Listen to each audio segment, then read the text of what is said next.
ఇక్కడ మనందరిలో ఉన్నటువంటి జబ్బు ఏంటో ఎంత తీవ్రమైందో అర్థమైతే అప్పుడు యేసు ప్రభు ఏం చేశాడన్నది మనకు అర్థమవుతుంది. చాలామందికి యేసు ప్రభు ఎలా అర్థమయ్యాడంటే పిల్లలు లేని వాళ్ళకు పిల్లలు ఇస్తాడు అనే దగ్గర నిలబడిపోయారు. యేసు ప్రభుని చూసి పిల్లలు ఉన్నా లేకపోయినా పరలోకం ఏం మిస్ కాదు. దేవుడికి ఒక్కొక్కరు పట్ల ఒక్కో ప్రణాళిక ఉంటుంది. అందరికీ పిల్లల్ని ఇవ్వాలని ఆయన ప్రణాళిక లేదు.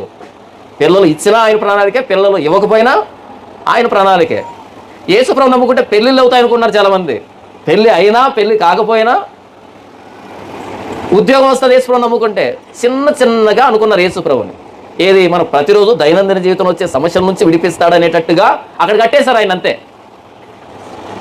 లేదు, సమస్య చాలా పెద్దది, ప్రమాదం చాలా పెద్దది, అర్థం కావట్లే.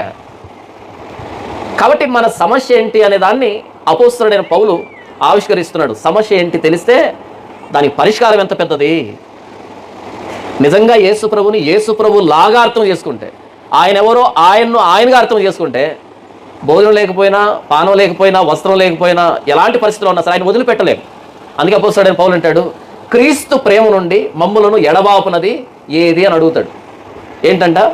క్రీస్తు ప్రేమ నుండి. చూడండి 8:35లో క్రీస్తు ప్రేమ నుండి మనలను ఎడబాపు వాడెవడు అని శ్రమ అయినను, బాధ అయినను, హింస అయినను, కరువు అయినను, వస్త్రహీనత అయినను, ఉపద్రవమైనను, ఖడ్గమైనను మనలను ఎడబాపున. ఖడ్గం అంటే తెలుసా మీకు? పేద కత్తి, తలలు దింపుతుంది అది. ఖడ్గము క్రీస్తు ప్రేమ నుండి నన్ను ఎడబాపుది అంటున్నాడు. మరేం చేస్తుంది ఖడ్గము? మెడ నుంచి తలను వేరు చేయగలుగుతుంది. కానీ దేని నుంచి వేరు చేయలేదంట? క్రీస్తు ప్రేమ నుండి. మనం యేసుప్రభు దగ్గరికి వచ్చినది శ్రమ పోగొడతాడని కదా. ఎందుకు వచ్చాం యేసుప్రభు దగ్గరికి? మనం ప్రపంచ క్రైస్తవాన్ని నిలవబెట్టి ఎందుకు యేసుప్రభు నమ్ముకున్నామంటే ఎక్కువ శాతం అని చెప్పేది అంటే తెలుసా?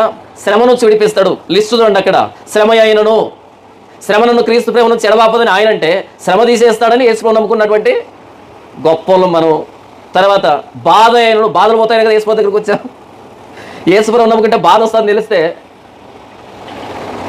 హింస అయినను, కరువైనను, వస్త్రహీనత అయినను, ఉపద్రవమైనను, ఖడ్గమైనను మనలను ఎడబాపునా అంటే ఇవన్నీ యేసుప్రభు ప్రేమ నుండి ఎడబాపలేవు అని అంటున్నాడు. అంటే క్రీస్తు ప్రేమ ఎంత బలమైంది. ఆ క్రీస్తు ప్రేమను మనం అర్థం చేసుకోగలిగితే మనం ప్రతిరోజు వేటినైతే సమస్యలు అనుకుంటున్నామో అవి సమస్యలు కాకుండా పోతాయి.